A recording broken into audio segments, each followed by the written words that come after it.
Yeah, let's go. All right. Good morning, All right. everybody. We got MikeD, the creator of a gazillion things on Wax, with us this morning. The focus is going to be on Wax Fusion. There's probably a lot of other stuff we could talk about too, and I'm sure we will.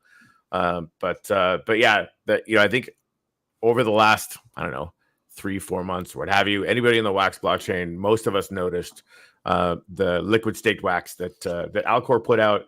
Basically means you can stake your Wax, and instead of having to go in and claim the staking rewards from the actual Wax blockchain, they're going to do that. You're going to earn like 8%.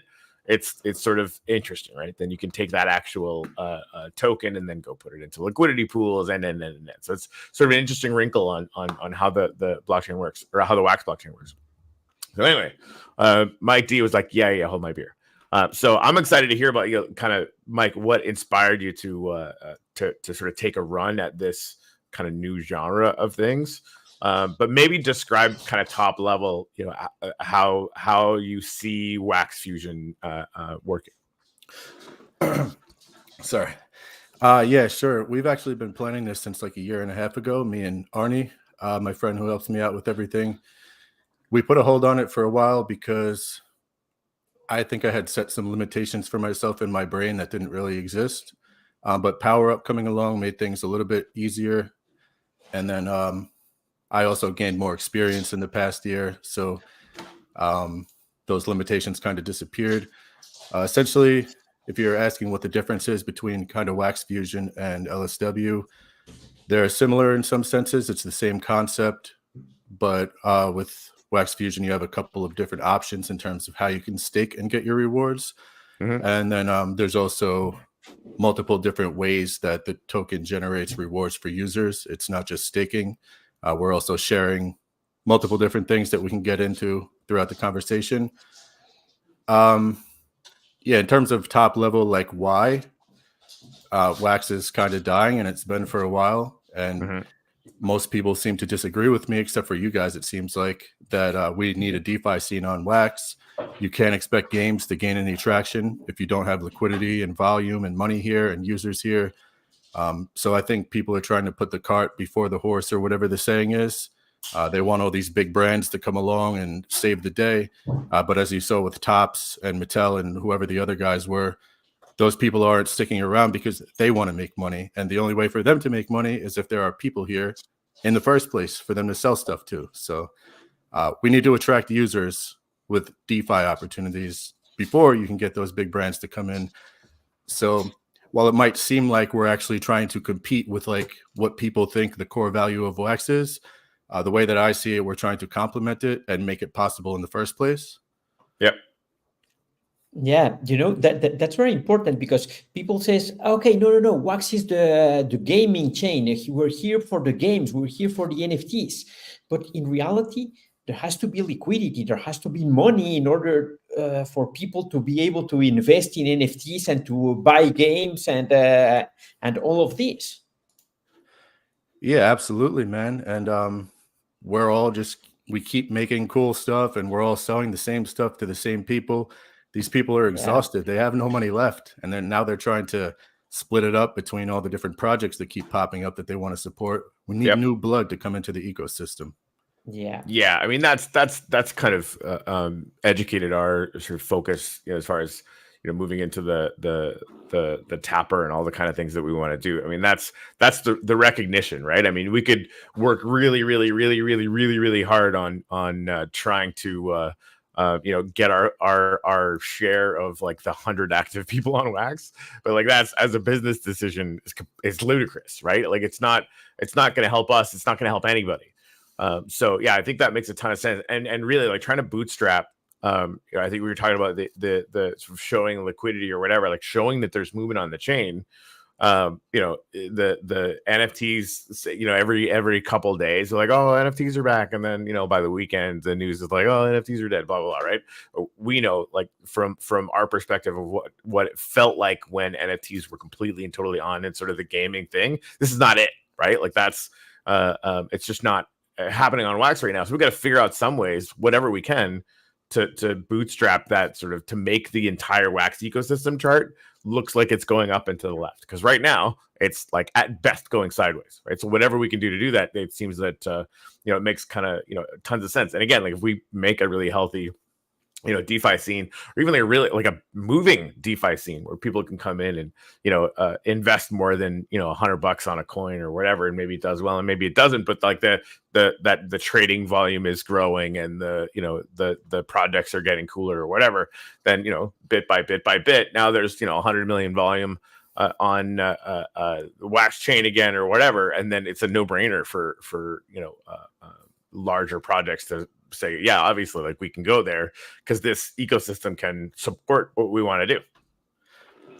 Absolutely, and it's not just that the DeFi, that the NFT scene looks different now. I think, not to get too off topic, but looking back in 2021, I take a completely different lesson from that time than most other people seem to take.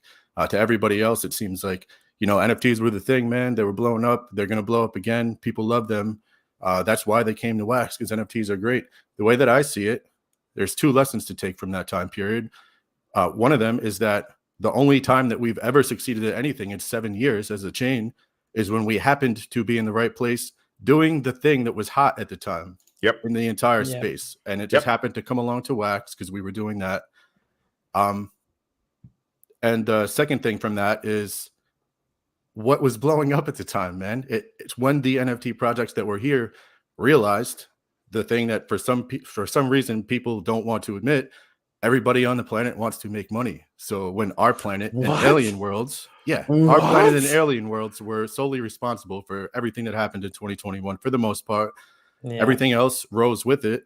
And then that started it, right? Like it became a very, very big game. And like, Uplift was coming up right after that. And we got onto that wave and everybody was looking for stuff to get into. And then obviously like our planet went bananas and then everything else went bananas or whatever. But it really did. Like it came from the fact that the alien worlds got so much attention so quickly. Like it turned into a pretty robust ecosystem.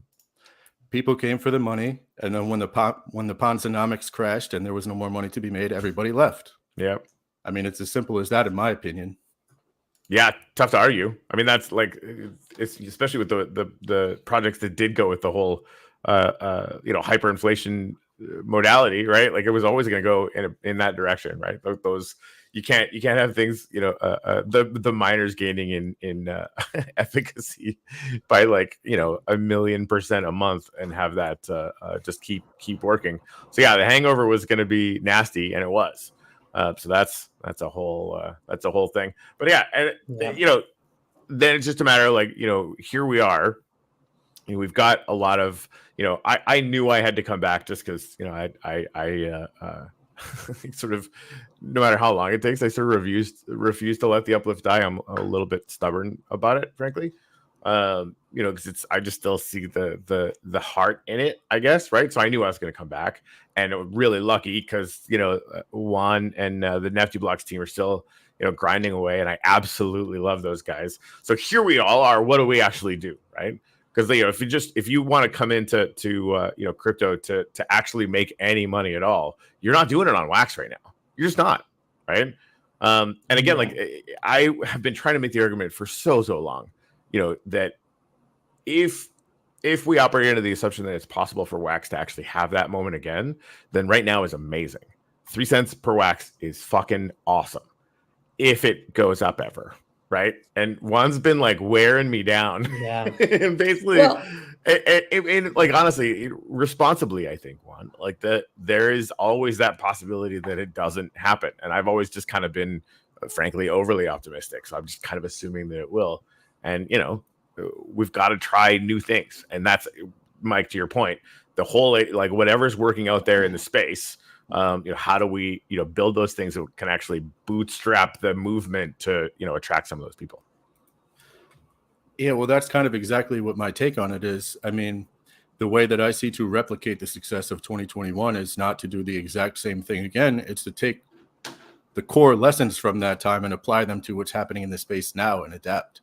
What's hot in the space now? Well, meme coins like you guys are doing, but also the only real sustainable, or you could even make the argument, the only real use case that's ever really made sense for crypto right now is DeFi that's been sustainable. Yes. being able to transact and make money on chain in a trustless manner and actually earn somewhat sustainable rewards. That's the only thing that's really survived the test of time. Yeah, that's also the reason why we have a partnership with Wax on Edge, because we firmly believe that DeFi is the way to go. That is where I see a long-term opportunity on the blockchain.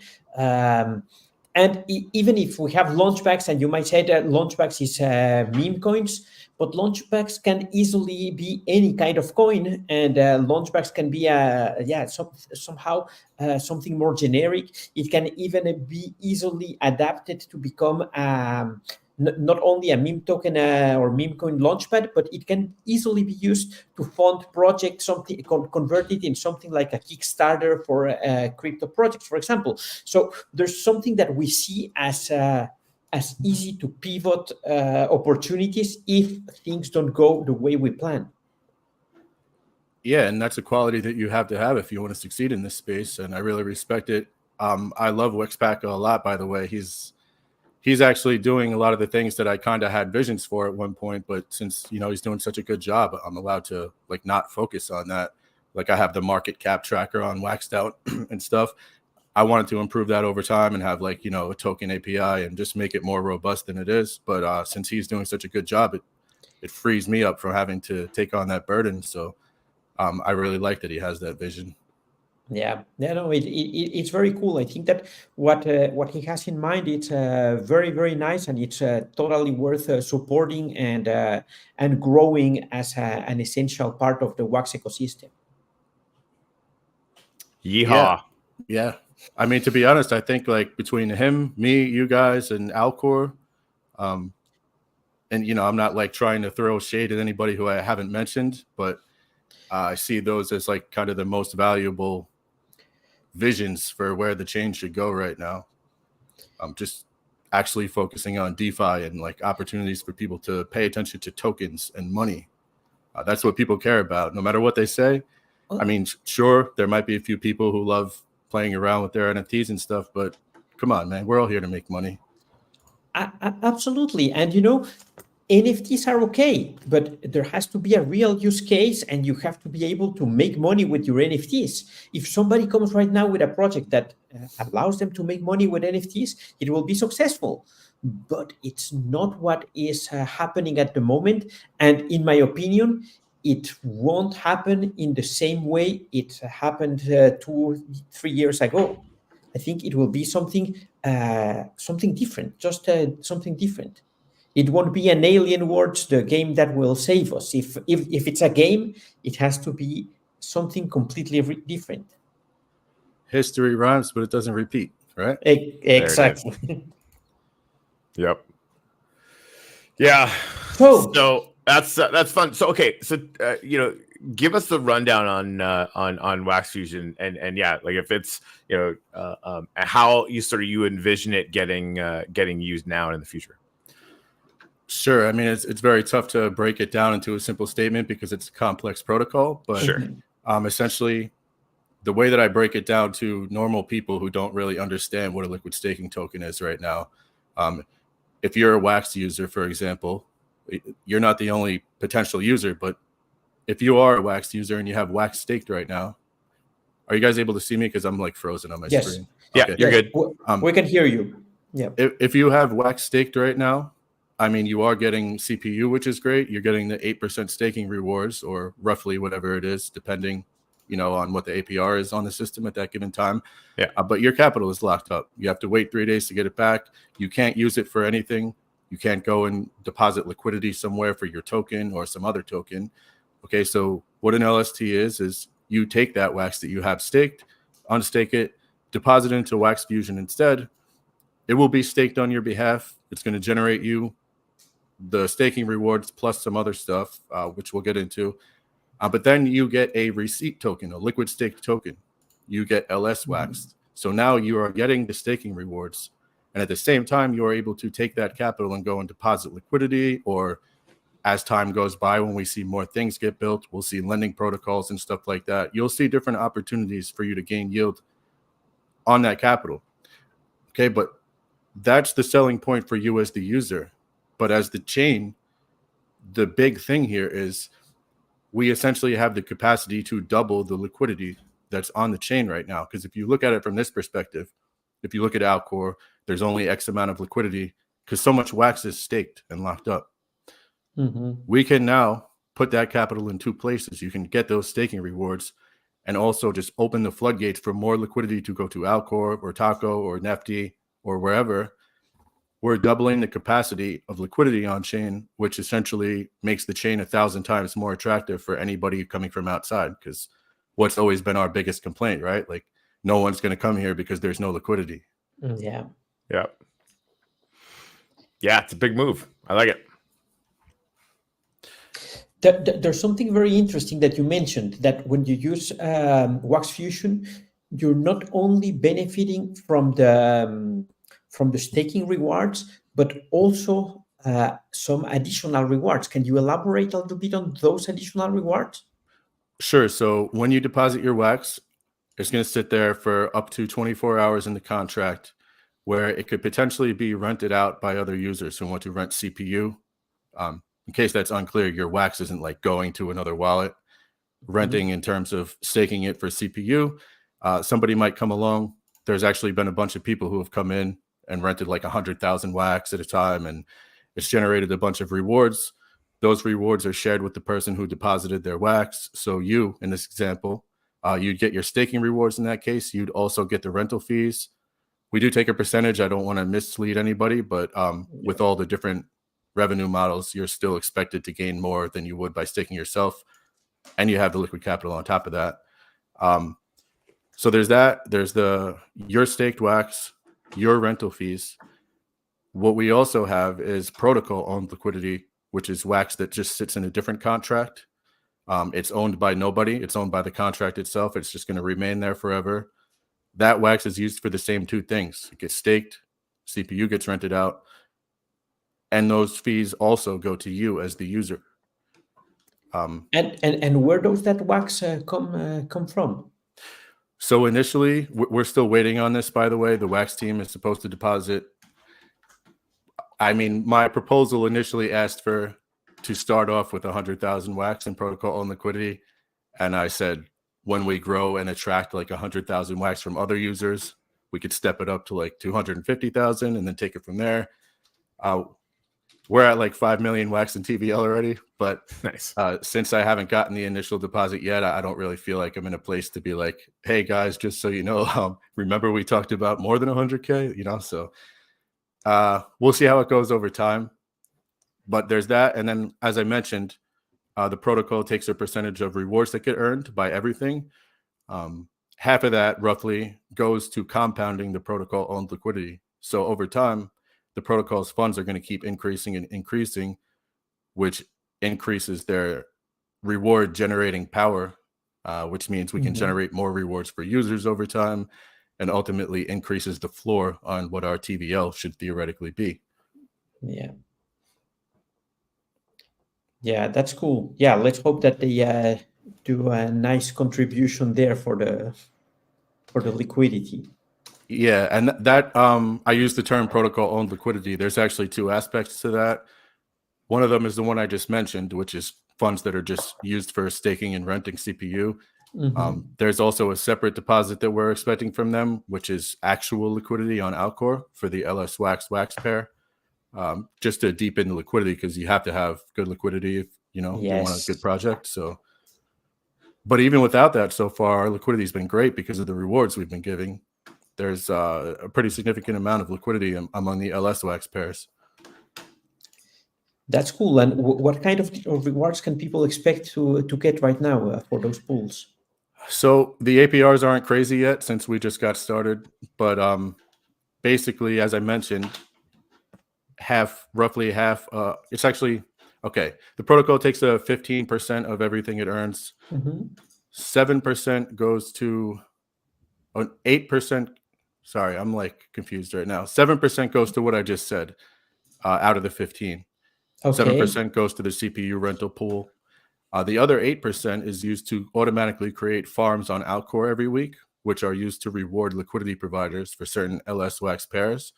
like LS Wax and Nifty, LS Wax and Wax. Okay, cool. Yeah. And what's great about it is the flywheel mechanism. It's really complex, I know, and hard to follow. But as those rewards get generated, it brings in more liquidity from users. As more liquidity comes in, it boosts our TVL, which increases the amount of rewards that are going back to like all these things keep feeding back into each other and building them over time. Sign me up for some of that. Like anything, I feel like any actions that we can take that have a potential for cumulative long-term effect just feels really good, right? Because no matter what, if we feel like we're investing our time in something that is at least building the things that could be creating more momentum, then that's gonna be really good. Yeah, and we're only in phase 1 right now. Like that's the thing that keeps coming up, right?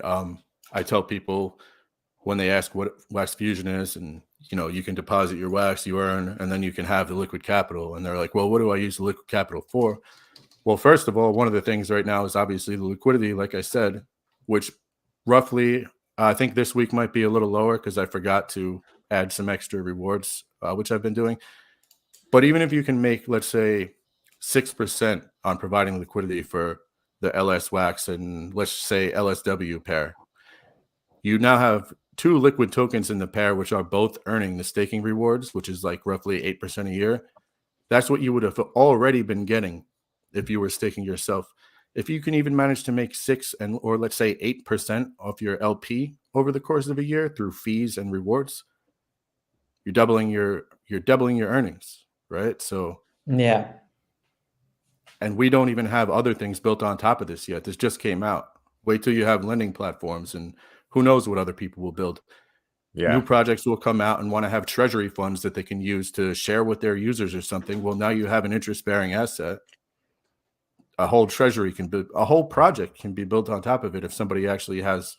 Right. Like at a certain point, why are you holding Wax ever when you could hold, LSW? Right. If it seems like the liquidity is kind of going in that direction where, if you have even remotely the same amount of TVL in the sort of LS Wax ecosystem as Wax, then why would you bother? Right. Like you would obviously have your sort of primary holding asset growing 8%. It's like, having half your capital in a hedge fund. Right. Like it's just while it's doing other stuff, it's pretty brilliant. Yeah, and even if you go to Wax on Edge and you try to make swaps for Wax nowadays for certain tokens, you'll see certain pairs are already just automatically getting routed through LS Wax because the liquidity is there. Yeah. Yeah. I at some point I was thinking, and I'm still thinking about taking the liquidity pools we have for Wax Nifty, both in Alcor and Taco, and convert those to liquid staked wax, to LS Wax. What do you think could be the advantages or disadvantages of doing that? So the only real disadvantage that I see is, I have to be honest, it's a DeFi protocol, right? There's always risk in the smart contract. So the native token, you can say, is safer. This is audited, open source. It's audited by the Wax team. It's multi-sig. So I'm very confident in it. But that's one thing that does need to be mentioned, obviously.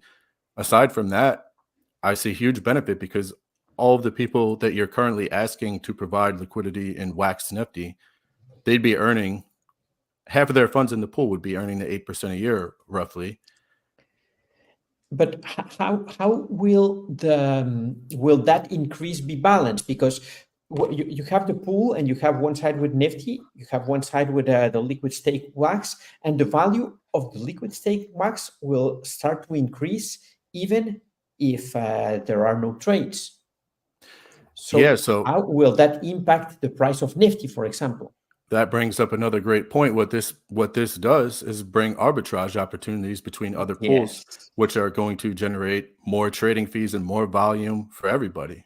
Yes, because if there's Nifty paired against something else, and there's Nifty paired against LS Wax, as you just said, even with no trades, there's going to be a price imbalance because LS Wax is auto compounding. Yeah. You might have had no trades over a period if you didn't have an LS Wax pair, but now that you do, there's a reason for volume to be generated, which is going to create fees for people. People are going to be making money off arbitrage. All the liquidity providers are going to be earning, who knows how much it will really be, but any volume that didn't exist before is good for everybody.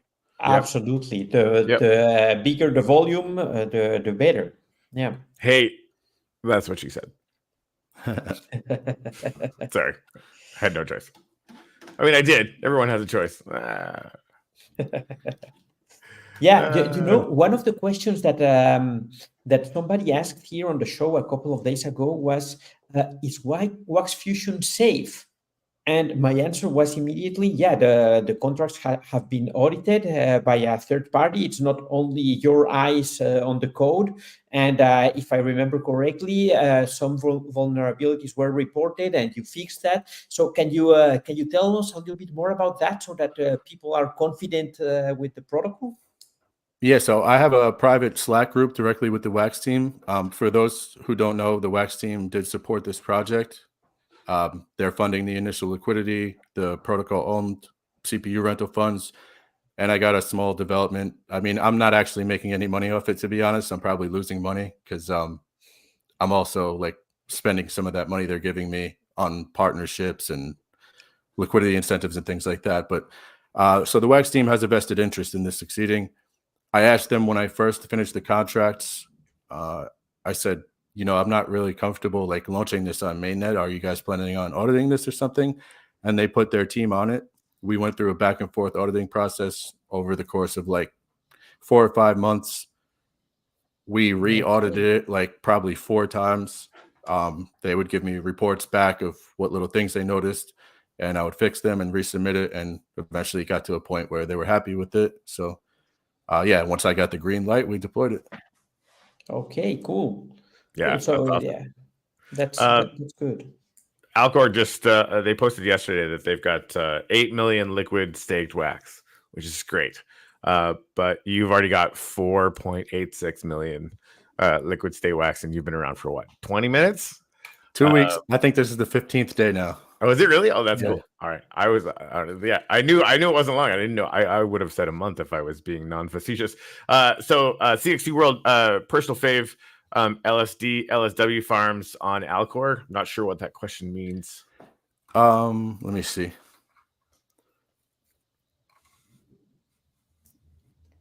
I don't see it. Where is it? It's actually on the Twitter feed, not the YouTube feed. Oh, okay. It just says personal fave. You can see it on the comments. Alcor, question mark. Personal fave, LS Wax or LSW? I don't see the exact question, but I'll just give my thoughts. My fave would be the LS Wax LSW pair, because LS Wax versus Wax, right? You have you're getting half of your funds in the pool are earning the staking rewards and whatnot and compounding, but the other half is Wax. If you have 2 liquid tokens in a pool with each other, they're growing in tandem. Both of them are earning the 8% a year or 10% or whatever it is. Yeah. Your full capital is 100% efficient, basically, and you're earning farming and trading fees. Yeah, that's interesting. Yeah, and it seems it really sort of turns around, like if these liquid tokens are gonna be able to keep their appropriate value, which it seems like they really are, then you've got more downside just holding wax than anything, right? And really, if it gets down to this point, and suddenly like the actual wax gets taken off the table, like I don't know if that sort of supply constraint would that have any real effect, considering like the liquid staked wax is kind of as if it was doing that, or might there be some kind of effect there? I mean, we really don't know. All I know is that more liquidity, more opportunities are definitely better. The more wax that's locked up is better. Yeah. One thing I can say for sure is that the more wax is in Wax Fusion, the more that our protocol owned liquidity is going to grow over time, which is kind of permanently locking funds away that aren't going to be available on the market. Right. Yeah. Those funds in that contract are like, I'm not saying it's going to be trillions and trillions of wax or whatever, but whatever it is, it's almost essentially like a burn, but not exactly. Makes yeah, because it's locked forever. Yeah. Right. It's like a burn, but where there's actually value in it. Like that Well, increased long-term liquidity is there, and it's like it serves a purpose in the ecosystem. yeah, I think it's better than a burn because when you burn, the tokens are no longer available. But here, the tokens are really well. I don't know if it's better or not because the tokens are making some interest. You're getting some yield there, and those tokens are getting back. But it's still nice. It's very nice for the LS wax holders. Sure. A couple of things there to touch on too. First of all, burns are great the way that like Binance does them, right? Like every quarter, you have this massive chunk of tokens getting burned. The token itself is used for something that actually has value. Those are like good for people to speculate around. The token went from like nothing to $500 in the last bull run or whatever. Yeah. Slow 0.1 wax getting burned from this transaction and from this one. I don't really think it has any real effect in terms of like how the power up is currently used. Maybe over time it could, but I don't think it's like the same.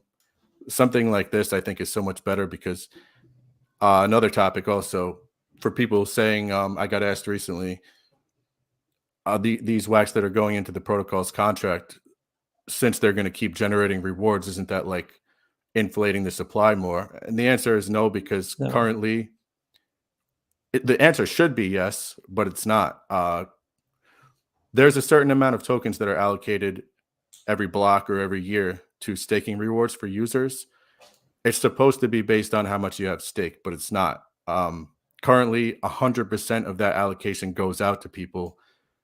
It's acting as if all tokens were staked, but they're not. So you're just getting more rewards right now than you should. Yeah. Normally. So this is not going to inflate anything. All it's going to do is over time, if it grew really large, it would make the APR for everyone go a little bit lower. If that makes sense. Yeah, makes sense. I have another question for you here. And right now, well, all the three largest marketplaces are paying the CPU for their users.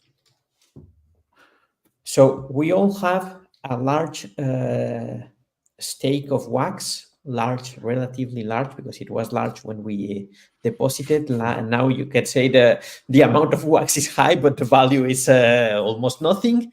But if we wanted to convert that to a liquid stake token and still be able to pay the CPU for our users, what could we do? What can we do? I think that's something we'd have to sit down and discuss. I like the idea. We would have to figure out some mechanics because of the way that it's all set up. Like, would you still be earning rewards and then you'd get a certain amount of... Yeah, you know what? I think something probably could be worked out there. Yeah. Because it would still help us even if we weren't like able to rent out those funds. Because we would just give them to you. Like we would stake them to you. We'd have to build something custom, but yeah, I think that would be great. Yeah, that would be interesting because you know, in reality, I think that we should not be paying the CPU for users, and that overall would be, in my opinion, positive for Wax because there will be more power ups, more fees earned from all the transactions that happen on chain.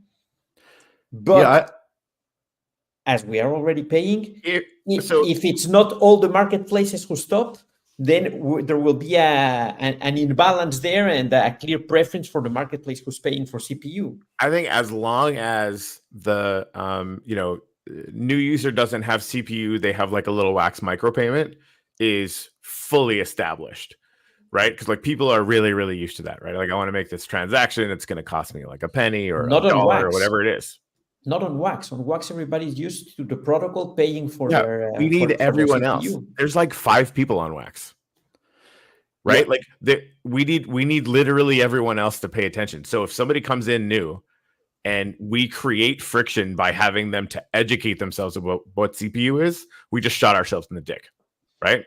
I agree with you that having that paying for that is not necessarily helping the ecosystem because of all the sort of downstream effects that can come from, you know, CPU renting and sort of valuing that thing. And I agree that we should value that thing and the user should value that thing, as long as if they don't have the resources, they automatically get and I mean, we were talking about this is supposed to be happening right now, right? They just get a little wax micropayment to do the transaction, and that gets burned or fucking whatever, right? Like then it solves that problem of, you know, we can have 100,000 new people show up here, and you know 70% of them don't leave because they have no fucking clue what a CPU error is. Yeah, It's not that I agree. human readable or whatever. That I fully agree, but I think the challenge is what happens if they come to Nifty blocks and they see, oh, I have to pay for my transaction, but they go to Atomic Hub, oh, my transaction is free. They go to NFT Hive, oh, my transaction is free. Where will I? So literally, so everyone, that's the point. So, right? Everyone makes the change, or nobody does, basically. Exactly, that's my point. I see. The good thing is there's only 3 markets. I mean, I don't know how much luck you're going to have getting them to agree to that, but that would be great. If you and NFT Hive and Atomic Hub or Spielworks sat down and we're able to agree on that, I think that would be fantastic. Yeah. I like something like Gray Mass Fuel, right? Like if it's been a day since you've transacted or something and you're trying to like buy CPU so you can pay for your stuff, Gray Mass Fuel will be like, all right, you get this one transaction for free. Something like that is great for new users, right? But like just paying for everybody's stuff all the time, I don't know. We already have a non-sustainability problem with I was just talking about this before. No transaction fees, it's not sustainable. And with no transaction fees, people still complain about BPs getting paid from inflation. Well, it's like you got to have it one way or the other, you know, like ideally you have something like how Bitcoin works, where there's some inflation that scales down over time as theoretically the volume on chain and fees go up, eventually hoping to get to a point where transaction fees alone could pay for stuff. I don't see Wax getting there, but fees are needed is my point. Like, yes. All right, like some kind of use for the token that isn't just going out to block producers and then them selling it to pay for their cost, right? Like it's got to be more than that. So anyway, so I want to get to some of the comments here. Piga value increases happen via trades. The auto compounding feature of LS Wax or LSW just makes trading more consistent alongside their revenues. Add value to them. No, I mean I think that's kind of what we're talking about, right? Like you can trade with other stuff, but if you're trading with an asset that already has like an auto compounding feature, you're at least theoretically doing better if you're making decent trades. Yeah, I mean, natural arbitrage opportunities are helping everybody. It just it automatically forces more volume. It's not even like there's no guesswork involved. It's not like whether it's going to happen or not. It has to happen. Right. You can't have 2 pools for the same token that are different prices and not have arbitrage. Yeah, it's going to create some movement. Strawn, what's up? Does Wax have a total amount of tokens being distributed? The last I looked, it was infinite. It is kind of infinite, right? Do they have a total supply or no? Or like max supply? The max supply is the max value of a 64-bit signed integer, which is like 46 billion, whatever it is. But it's the current circulating supply inflates by roughly 5% a year. Okay. So it's the same way they say Ethereum has no max supply, but it does because of the limitations of the programming language. Yeah. Fair enough. So effectively infinite. Got it. Flop, can't dApps use SWAX rewards to rent enough CPU? This brings those fees back to all the stakers, including the dApps using SWAX or LSWAX. Is he talking about SWAX rewards as in like claiming your WAX? I mean, if you have like 3 million WAX staked and you're only claiming the daily rewards and using those to rent CPU for people, I mean, theoretically it could work, but I don't see that being attractive enough to like a market. Like you guys, for example, you're paying for user stuff right now in full and you're getting your 8%. I think what he's saying is like, if you were to stake SWAX, because there's 2 different tokens, there's the liquid auto compounding one, which is LSWAX. SWAX is non-transferable and it just sits in the contract and it lets you claim a daily WAX reward. I think he's saying like take the rewards from that and use it to like pay for people's CPU. But I don't know how that would be attractive for you, because then you're also losing your APR that you're getting. Right. I think like the entire think ecosystem, except for the people that got way too used to shit being free on Wax, the entire Web3 ecosystem is used to paying transaction fees. All of them. Yeah, but I think it's not even interesting in the sense that that won't be enough to pay for the transaction. I think people do not have a real idea of how expensive it is to pay for their transactions. And just to illustrate this, when we started Nifty Blocks 3 years ago, we staked initially 20,000 US dollars worth of wax to pay for CPU, and that wasn't enough. We were running out of CPU from time to time and had to use our personal wax bags to pay for Nifty Block CPU. And at the peak of the bull market, we had $400,000 worth of wax staked at a CPU, and that became almost nothing now. But those $400,000 worth of wax were needed to pay for all the CPU for all the transactions. Yeah. So I think it's a lot of money that it's there, and that it's putting a lot of pressure on the protocols that are paying for that CPU, because we cannot unstake it if we want to keep on paying for the. I'd be really interested to see what would happen if you guys just sat down in a room and said, "Okay, why don't we change things on Wax? Let's see what happens." I would love to see that, right, with Ben and Adrian, and just be like, make that argument. And see if you can make the Wax sort of financial ecosystem just more healthy by giving it an actual use case that is needed. Again, like I my only concern would be making sure that sort of new users don't have to get a friction that they're not used to, right? So like a little transactions or like a little transaction fees can be completely normal to almost everyone. And so like as long as that happened, then I think it would just be great. I don't know Adrian well enough to say what he would think about it. I know that Ben is kind of a big fan of like building free things for people, so I don't know how much luck you would really have with him. But personally, I think that would be great, because like we need to do something, man. Obviously, what we're doing now isn't working, and free stuff is not the way forward.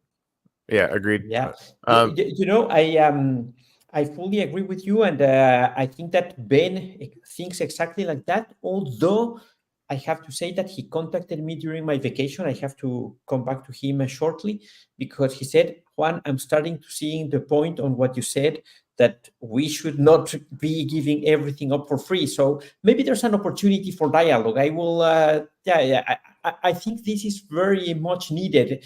I think that all the really active players of the ecosystem, we have to come up together and figure out what are positive changes that we can do to reactivate the Wax ecosystem.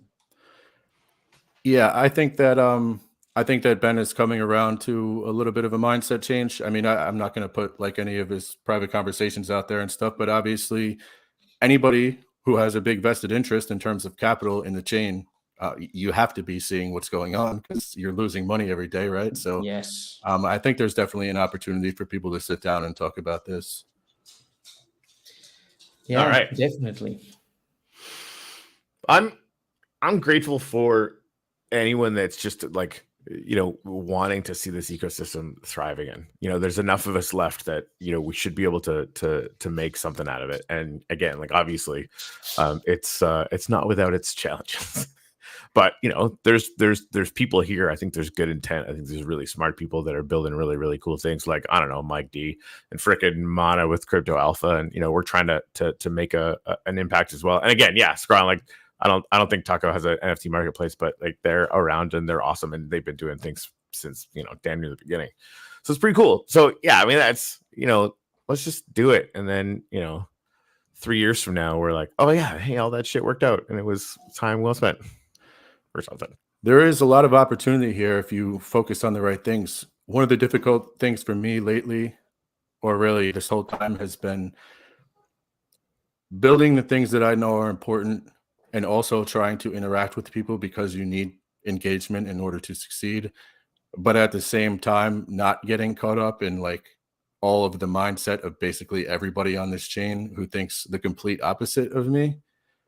So it's very difficult to like stay productive, build what I know is important, engage with people, and also like not pay any mind to 99.9% of the rest of the conversations that are happening. Yeah. Yeah, that's definitely a thing. Yeah, cheers. Yeah, Scron, glad I could tune in for 10 minutes. MikeD, great freaking work. Wax Fusion is brilliant. I see what he did there. Keep it up. I'm a huge supporter of your work. Thank you very much. Fuck yeah. If I could add something at the end of that. Yeah. I had another question for you, Mike, and I just forgot about it. Is it the farm thing? No, it was not the farm. We will get to the farm, but no, I had another question about Wax Fusion. Yeah, no, but it will come. It'll come back at some point. Yeah. Serendipity. It'll come along. Yeah. Yeah, but maybe I will ask you about the farm. And yeah, the question with the farm was, what happens if I set my farm so that the tokens are locked for 45 days? If you add tokens on day 40, do you have to wait 45 days to take the tokens out, or when the farm when the 45 days from the creation are gone, you can unstake the tokens? So currently the way that it's set up is every time you do a new stake, regardless of if you had anything staked previously, it resets the timer. So if you staked on day 0, you'd be unlocking at like the end of the farm at that point. If you staked on day 40 again and added more tokens, or staked for the first time on day 40, it would start a 45-day timer. But I could easily add something to the contract for you, because that makes total sense, right? Like, just to be clear, farms themselves don't actually have any time tied to them whatsoever. There is no expiration date. It's the reward period, the different reward tokens. Yes. Which is why you can extend them, which is really good. But when somebody goes to unstake, I could easily add something that just says, if any rewards exist, then this unlock timer applies. If there are no rewards, you can unstake right now. Like, that's an easy change for me to make, so I can do that. I think that will be interesting indeed, because otherwise we are not motivating people to stake more tokens into the farm. The only thing that's a little confusing there is if, like, I guess you're right. Yeah, that'll work. Yeah, because the use case here is that for R1, people are mining R1, but they cannot deposit it back to the farm because it will be locked for longer than the time that the farm exists. So you cannot really compound on your rewards. That one's different. Like the part where if the farm ends, then being able to unstake, that's an easy change. Currently, you have just like a total balance tracked of what you have staked and just an unlock time. So if I was to add like tracking of individual stakes, it would be a very different. No. I think it shouldn't be of individual stakes. It should be your whole amount should be free to be removed once the rewards are over. So you think if somebody stakes and they already have a balance, just don't even adjust the unlock time at all? Just leave the initial unlock time. I think that should make it nicer for users. I think that seems fair. All right, so Patrick down here, and honestly, I kind of agree, but I'd love to get your guys' take on it. This is basically pulling the hard 6. It's time to do what's needed and move from resource needed chain to gas fees to maintain the system. We can't go on as we did for the last 4 years. Huh? I mean, I've been making this point for a while. I think even if at the contract, even if at the system contract level, like things stayed the same and it just had like automatically happened somehow, which I know you could kind of do that with some front end magic right now and build in a power up or a CPU rental or whatever. But the problem there is that at the core level, it's a free chain. And then you as a front end are a scammer because you're trying to charge them. Yeah. You know what I mean? So yeah, you can build it into the front end, but that's not like, that doesn't solve the issue really, in my opinion. Yeah. Yeah. All right. Well, I mean, even just like the fact that more and more of us are recognizing that the free stuff has always been a race to the bottom. It just is, and I think the wanting to set it up that way is good-hearted. We want to see as much creativity as we possibly can. We want to reduce friction as much as we possibly can. But what that actually leads to is noise, and a culture that thinks it should get handed shit for free over and over and over again. And that culture is honestly one of the worst things that can happen to Wax, and it's very persistent. It's just like, please hand me shit. I just want alpha to land on my plate. Thank you. And I don't care if anyone's working on it. I don't care if they're getting paid. Blah, blah, blah, blah, blah. The whole thing is really, really sick. It's like, it's just ill. It's not how we can grow. So the more and more people we can get to realize that if you're holding a token, you have to have ways to spend it. That should be the first thought in your mind. How am I going to spend this token? How is everyone else going to spend this token? What's going to create the demand for this token, in an ongoing way? And if you can't answer that question, you're fucked. I was just saying an hour or two ago before I got on here that people on this chain conflate low cost and free all the time. Like when I made a tweet like a month or two ago, it was just a poll, like yes or no, or I don't give a shit, whatever. Yep. Let's just say theoretically you had to pay a single penny for a transaction on Wax, and like the response was overwhelmingly negative. We For think a penny? It's a low cost chain. It should be low cost. It's like, man, I'm pretty sure that Base is a low cost chain that costs like a tenth of a penny to maybe a penny. Worst case scenario, like 10 cents or something. Yeah. And they rake in millions a day. You know why? Yeah. Because they have demand for their token, the gas token. And they have people building there because it's actually compatible with everything else in the ecosystem. You create a project on what I don't want to go too far down a rabbit hole here, but like you create a project on Wax, how's anybody going to know about it? You can't list it. You have a hard enough time on like CoinGecko or CoinMarketCap, even though theoretically those are supported, but they can't really track much. There's no terminal for like seeing volume, and the best you can expect is to have a price. There's no. Go ahead. Sorry. Yeah, no, this brings me exactly to the question I wanted to ask you. You got Wax Fusion listed on DeFi Llama, and I see that there are several Wax protocols now on DeFi Llama. Was that something you started? Was somebody else who started that thing? Can you tell me a little bit about that? Yeah, so DeFi Llama, for those who don't know, is a site out there that tracks it's not just DeFi, but they track projects, not tokens. So every project, every chain in the space has all their projects on there. If you create a new project on Base or Solana or wherever, one of the first places that you go is DeFi Llama. You want to be listed there because this is the site that people go to when they're like, what's hot in this space right now? I know Base has been popping off for the last year. Let me take a look at, they click on the Base chain, they look at all the projects, and they see like, oh, this is cool, liquid staking, oh, lending. This one's only got $1 million market cap. What's this about? And then they go to the website. This is how people discover projects. Like it used to be CoinGecko or CoinMarketCap in 2017. This is where people go now. There's nothing there on Wax. There was only Atomic Hub, Alcor, and DeFi Box. The volume. Taco is also there now. I listed all those new projects are all listed by me in the past couple of weeks. I listed Wax Fusion, Wax DAO. I would actually like to get NFT blocks on there, but I need some information about contracts and stuff. Yeah, we should make that happen. Yes. Yeah, but I've listed a few different projects. I even updated Alcor's adapter, their code to calculate their TVL. So now it counts liquid staked Wax.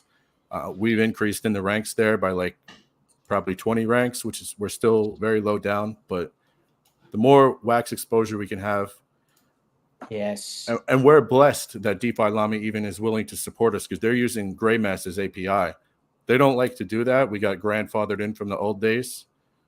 Nowadays, you can't even do that. You have to have like Infura support or something because they're not trusting any third-party API, which is why we're not able to be tracked on something like Dex Screener, for example, that has all different trading volumes for every project in the crypto space. We can't be on there because we're not compatible with Infura or QuickNote or any of these other API providers. These are the problems, in my opinion. If Wax wants to grow, these are the problems we need to solve. Yeah, not like NFTs this week have a value of 7 in the attribute, and then next week it's 12. Wow, how amazing! Like we need to, and lending, renting or whatever. For me, one project I really want to see on Wax is an Oracle network, an Oracle protocol, as a real Oracle and not the jokes that we have right now. So if we have that, then we can start tracking the price of our tokens correctly. Even for NFTs, which are not hot at the moment, we would be able to say, okay, these projects selling NFTs with this token are really hot because they are selling a lot. Right now, we cannot really track that because we don't have proper oracles. Yeah, and that's another thing that I keep saying about, like, again, I love the people who are building here, and I'm not trying to like throw any shade, but for instance, Alcor is a Uniswap version 3 fork. They actually have Uniswap's TWAP Oracle built into their it's the Uniswap code factored for Antelope chains. They have that. They have Uniswap's Oracle basically on Wax, but they're closed source. You can't build anything. You can, like, I use it for certain stuff like the farm prices, but you can't build a lending protocol and liquidate people based off a closed source Oracle. Exactly. And even if the Oracle itself kind of has some open source code, the exchange that it's built on is closed source. So it's like we can't grow. Totally. We can't grow with that. And it brings an interesting dilemma too, because I'm a guy who likes to solve problems. I know you guys are. I feel bad if I go and try to build a Uniswap version 3 fork that's open source, because as we always say, we can't be competing with each other all the time. It's a weird position. Like, I don't want to compete with Alcor, but I know that we need an open source. Yeah, but on the other hand, I think Alcor is not the team to do that, because Alcor should be really focusing their efforts on making Alcor the most awesome, the most excellent exchange on Wax. They should be working on that and focusing on marketing that. With the size of the teams that we have on Wax, it's ridiculous that we try to do 10 different protocols and 10 different projects at the same time, because we won't be able to market that, and we won't be able to put the effort that it takes to grow those protocols. And so far, we have been doing that a lot. We don't have this. Let's build it and let's try to open it and let's try to make revenue from this. And it just doesn't work because we are not focusing on that project, and we are not focusing on making that project awesome. Yeah, and this is us saying this as block producers who at least get paid something. Imagine new projects coming to the chain who don't have that block producer income. They have the same dilemma. Should I go and build on this chain where I can't even raise any money because no one's spending anything? Mm-hmm. Yeah. Or should I go and build on Base and I'm able to get $1 million or $100,000 in capital that I can then go use to hire a few people and build my project? Yeah. We have to solve these problems. To circle back to, Wax Fusion, I guess that's like kind of the whole point of growing liquidity all over the chain, because I think it by itself, it won't accomplish this, but it opens up the doors for new things to come in that build on it. And over time, I think some of these problems actually could potentially be solved. Yeah. Yeah, I fully agree. And the more liquidity we bring, the better for the whole ecosystem. Yep. Yeah, that just makes a ton of sense. And again, like liquidity and demand, right? You can have $1 million worth of liquidity on a couple tokens. If there's no demand for them, the price is still going to go down, like forever. Yeah. Right. I mean, that's whether it's via attention or use case or what have you. Yeah. And Patrick's talking for charging for each transaction or whatever. Again, like everyone in the ecosystem, in the Web3 ecosystem writ large, everyone is used to this. Right. So we could have a free system on Wax for the rest of time and it would just die. Like, again, like somebody might figure out a way to prove me wrong and that'd be great. But like right now, here's all the data we have. We're dying. Yeah. And it's not just the people in the rest of the space are used to it. They would prefer it. Right. They would prefer 100%. Sending Wax to their wallet that they just created without having to do all this public key, spend 5 Wax nonsense or whatever. Just deposit Wax into their new wallet, transact, and have a little bit of extra Wax taken out of their wallet. Yeah. Don't need to worry about anything else. That's what they want to do. They don't want to become a master of, okay, so CPU is like my processing power. And you know what I mean? They don't care. They're like, yes, I want to take my Wax and shut up. Yeah. What you said. The problem is that we focus on we have allowed small community, and the people here are all like, man, I came to Wax because I love its resource model and yada yada yada. And it's like, yes, but you're the 3 people that are here. Now let's figure out how we appeal to other people, and they want to pay gas fees. Yeah, I mean there's an industry standard that's developed outside of this, and I think we ignore that at our peril.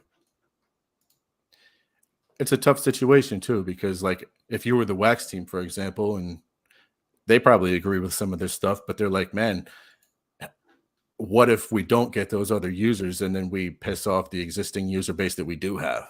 Yeah, I mean, right now, who cares? Well, right? well, Like and again, not that I don't respect all the people that are here, because I do, and I love a lot of them.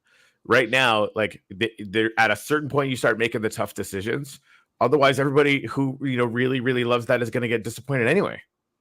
Right? I mean, but I think that you're not seeing the full picture, Corey. Okay. Because if, for example, if I was to say, okay, I don't care what NFT Hive does, I don't care what Atomic Hub does, I'll stop paying the CPU's fees tomorrow because everybody has to pay for their transaction or their CPU and their resources if they want. Yeah. I stop that, and no, that's maybe not what I'm next saying, month I'm no longer able to pay one of the developers because I'm not getting the income from that fees. So no, it's that's not as easy as you say. I don't care if these guys go away. In reality, I do care because I'm able to survive because of them. Well, and yay, right? And really, like, you're surviving because you're a blockchain producer, right? I don't think you're surviving. I don't think you're surviving on Nifty Blocks fees. Okay, and I hope I'm wrong about that. Look at this. We have one graphic designer. We have 2 developers. We have 1 DevOps. We have 5 people. 5 people in our team. All of us, except for 1, living in Europe with European salaries. We are block producers. That gives us 12K. Fees from the marketplace give us between 2 and 3K per month. That's 15K. Do you think that's enough to pay 5 people? No, you're making my argument salaries for me. in Europe? Yeah, no, and listen, like, I wasn't talking about you guys making a unilateral change on your own. What I'm telling you is that saying, no, we stop paying for this and I don't care about these users. I didn't say that. It's false, because I do care about those users, because they are helping us to have let's say that the gap that we have, that the hole that we are creating, it's lower thanks to those fees. Otherwise, it will be way higher. Fair enough. Way bigger. So here's the thing. I cannot say I don't care about them. No, and I love that about you, because that's inherent to your being, is that you're always going to care, about what your community says, and that's awesome, right? At the same time, if we listen to people that are wrong, we will lose.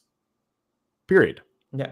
Oh, that I agree. That I fully agree. That's all I was saying. So, like, if the entire, if we were going to flip the resource model, yes, there's going to be some, frankly, freeloaders who are upset about that. Chances are they're not even the people that are, the core business on Nifty Blocks anyway, right? So again, like, not every person in your community will be excited about that, was all I was saying. Yeah. Yeah, at 0.1% per transaction, you'd only be able to do 3,300 transactions per day. If this is the end per action level 2, it'd quickly kill project models altogether. Well, okay, so that's well, okay, so maybe this is a point that I don't understand, because that's always possible, right? If you're, is there projects out there that are doing, 1 million transactions a day where this would basically destroy them, where they have to have, that much wax done up? And really, like, is that good for the system? Who is that serving? And because maybe I'm wrong. I'd say that I would have to look at the boost model and the different contracts or whatever and see who's actually doing what. But in my opinion, I think in terms of what you guys are speaking about, it's the NFT markets that can't change their model, because the other NFT market might not. People outside of the NFT markets really could do whatever they want. I don't think there's that many that are paying everybody's stuff. Yeah, but at the very least, if you, Hive, and Atomic Hub got together and talked it out, I mean, I think that's at least a start for you guys, because I don't see anybody else coming along and building a new Nifty blocks next week and buying 10 million wax. And if they do that to compete with you, then good, because now we actually have more demand on the token. Yeah, exactly. We have a buy pressure on wax, so that's definitely good. Want to make sure we get to pick his comment here. So it's just me airdropping my Pixel PFP holders at the end of the month would cost me nearly 15,000 wax a month. So that as far as the CPU model allowing us to do sort of mass bulk transactions to people is a thing. But then wouldn't it then, Henrik, be a situation where instead of selling a ton of NFTs, you probably just have less NFTs, right? Like what's the average number of NFTs that your holders have? And if that got constrained, then the percentage might be better. And then again, like, I don't even know if we're really talking about, I was talking about just completely, totally scrap it, move to the resource model or the pay model or whatever. But I think what you guys have been talking about is basically like an either or kind of thing, right? Either you can have things, staked and have that done so that, this doesn't affect you at all, Henrik. Or like new users coming in that have no clue what CPU is, they could do that microtransaction and just have it. So does it work if it's kind of both end? I think it is kind of currently both. I think that's kind of the whole point of the power up, is if you don't want to stake a whole bunch of wax or learn everything yourself, you could just spend a tiny, like, is he talking about staking 15,000 wax or spending? Because I can't imagine. No, we were talking about like if every transaction were going to cost 0.1 cent per transaction or what have you, right? Like then the number of transactions they would have to do would be about 15,000 wax for the month. But there's always ways to do this, because instead of airdropping those NFTs, you could ask people to claim them, and you are transferring the cost to them. So if they really want the NFTs, if these NFTs are valuable, then they will claim them. That's so my main point is so like just 10 cents per ticks on this scene would be insane, or it could just be that simple flip, right? You're not airdropping to everyone anymore. You're allowing people to claim. They're going to be doing the transaction cost, and then again, like, imagine all of that now being demand on the token that you're earning, that you're holding right now, that's currently 3 fucking cents, right? Like right now we're rearranging deck chairs on the Titanic every day. That's all we're doing. Right. So like we could continue to do that and continue to do the same, models that we've been used to, that frankly have been fun for a lot of things. Right. But if it was that situation where instead of just airdropping and giving people the sort of that satisfaction of seeing something new in their wallet, which for the record is totally fun, make them claim it. Right. And then they're the ones paying the 0.1 cent or whatever, even 10 cents a transaction. Right. Because now you have to make that transaction worth 10 cents or more. And that, I hesitate. I can't see where that would be bad. And I don't know what his market is like, so don't take this as me trying to like insult your NFT project. I don't know what the floor value is or whatever, but as you know, is a problem on this chain. The free shit means zero floor. So the zero floor that you have now airdropping, or 1 cent, 0.1 wax floor or whatever it is, now becomes whatever they paid times 2, because they have to claim it, then they have to list it. They need to make back something from it. Yeah. The floor rises for everybody. It doesn't hurt everybody's NFT projects as badly, because it's not worth it to sell it for 0.01 wax anymore or whatever. Right. It's crazy. I mean, we saw that, have a pretty intense function on Ethereum for a while. And yeah, for the record, like Pixel PFP is crushing it. Like they're doing really, really good. So if anybody hasn't checked that out, go do it. It's very, very good. But I think even just getting that mentality that we could airdrop 1,000 things, or we can put 1,000 things up to be claimed, and have somebody else be paying a very, very small resource thing for that. I mean, the amount of potential demand that creates on the wax token is bonkers. And again, it requires people to actually take actions, right? And that to me is good. Anytime somebody has to interact with your project in any way, you're sort of creating it sounds dumb, but you're sort of creating a bit of a deeper connection. It's not just sort of randomized and anonymized. It's sort of automatic. Yeah, you plant a seed in that person's head. I was just having this conversation about the Alcor fusion recently. Like, it's annoying that people have to restake every week if we create a new farm, but there's also this weird bright side of it where every week wear in their head because they have to go back and think of wax fusion so they can restake again. Right. You know, Yeah. If it's going to be worth it, it's going to be worth it, right? Yeah. Yep. Yeah, I think wax's selling point should not be that it's free. It should be very performant, low cost. I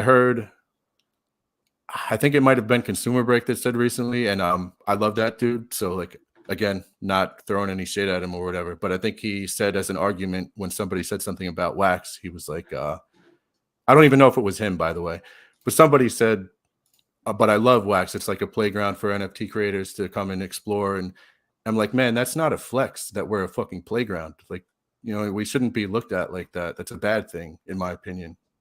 We don't want to be known as a playground. Yeah. It's a joke. We should be somewhere where people take us seriously, where there's like actually stuff going on besides free stuff all the time, you know? Yep. Is he in here? I don't know. I don't think so. Yeah. So, and Patrick had another comment. So that's a good point on the airdrop cost. But my question would also be, you know, how are projects on other chains doing it? Maybe enable them to do a free mint so they have to get active and claim their rewards. If you do a free mint on another chain, you're still paying the transaction cost, correct? Yes. Yeah. So free, right? Yeah. That's fine. If You you know- have claimable things, that's great, but you're still paying the transaction cost. And again, like demand on the token, demand on the token, demand on the token. That underlies everything that we're doing. That was a huge thing on ETH years ago when NFTs were blowing up and there was all the free mints. It was like, oh yeah, my free mint for $15 or $500 or 50, right? Exactly. Yeah, but you know, that's just people thinking about it wrong, because okay, I paid $50 for the minting fee. Awesome. It's expensive. It depends. All right, well, here's the thing: you're not going If to sell you're that. selling, Like, it's a if floor you're selling now. the NFT for 25, then yes, it's freaking expensive. If you sold that NFT for 5,000, then no, $50 fee, Right. it's nothing. But if you get I it don't for care. free, well, if you get it for free, and the transaction cost right now is $50, and it's going to cost you $50 to sell it, you need to sell it for $110 to even remotely clear. Right? So like it creates a floor, and it's inconvenient and it's annoying and fucking whatever, right? But at the same time, you know, if we look around at the kinds of things and kind of places that did some things that are succeeding wildly where we are not, right? It just makes sense to me that we would want to adopt whatever we could that we could fit into the current ecosystem and you know, obviously like damage as little as possible. But again, even on the 15,000 wax a month thing or whatever, like a simple claim button solves that problem, right? And so, you know, what other situations might we find that might be a little bit challenging for us? And are there other like ultimately ridiculously simple solves for those things that allow us to move forward?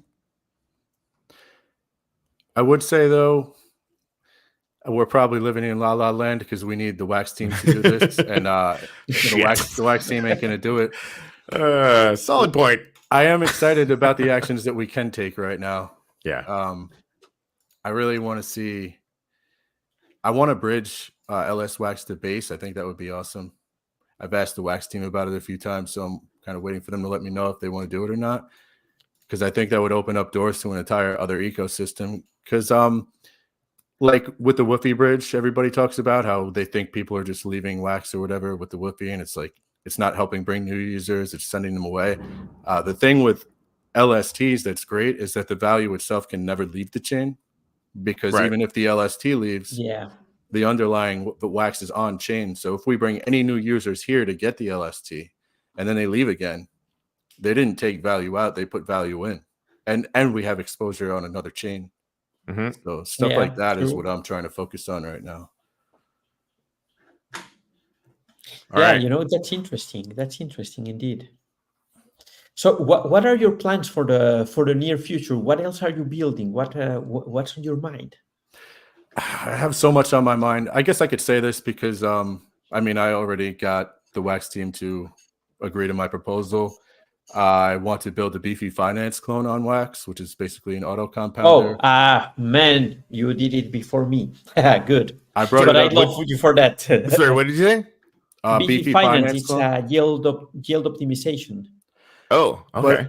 Yeah, so it's like if you deposit liquidity tokens into, like, let's say you have liquidity on Taco right now or Alcor or whatever, and you have a claimable farming reward every day.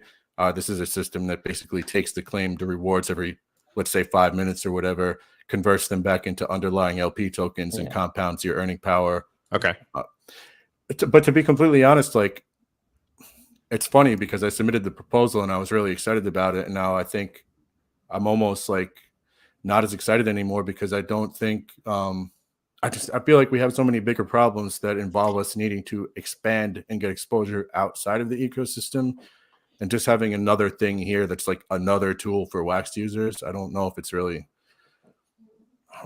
the best use of my effort, but I mean, I already agreed to do it, so.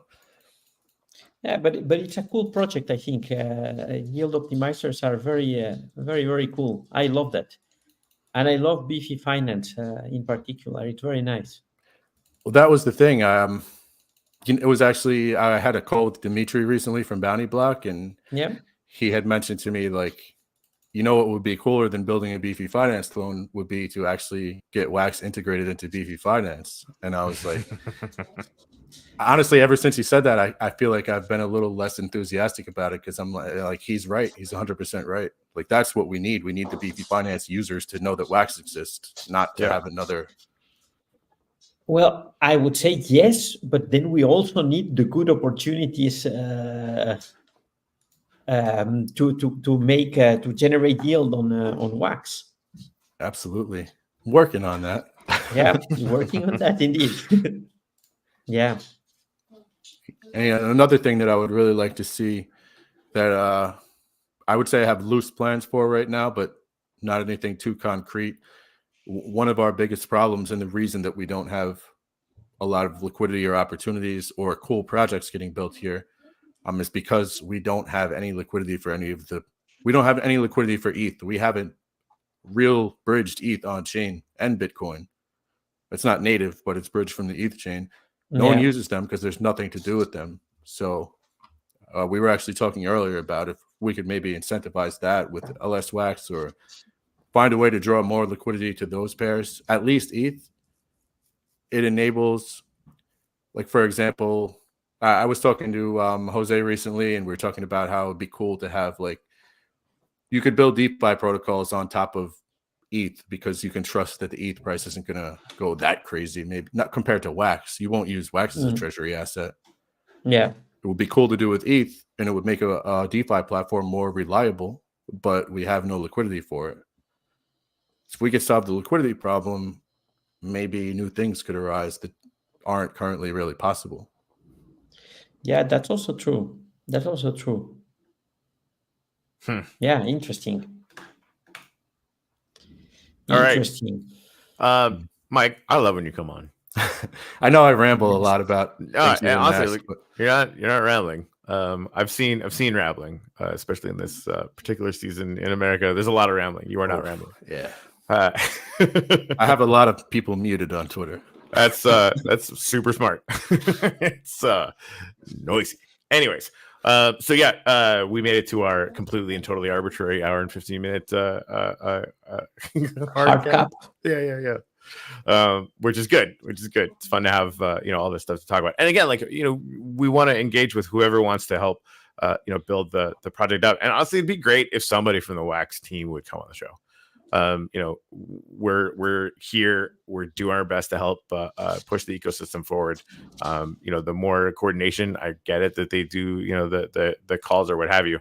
But yeah, we'd love to have them on and pick their brain and see what what's exciting them right now, right? Like where their heads are at. So anyway, tomorrow we have who do we have on tomorrow?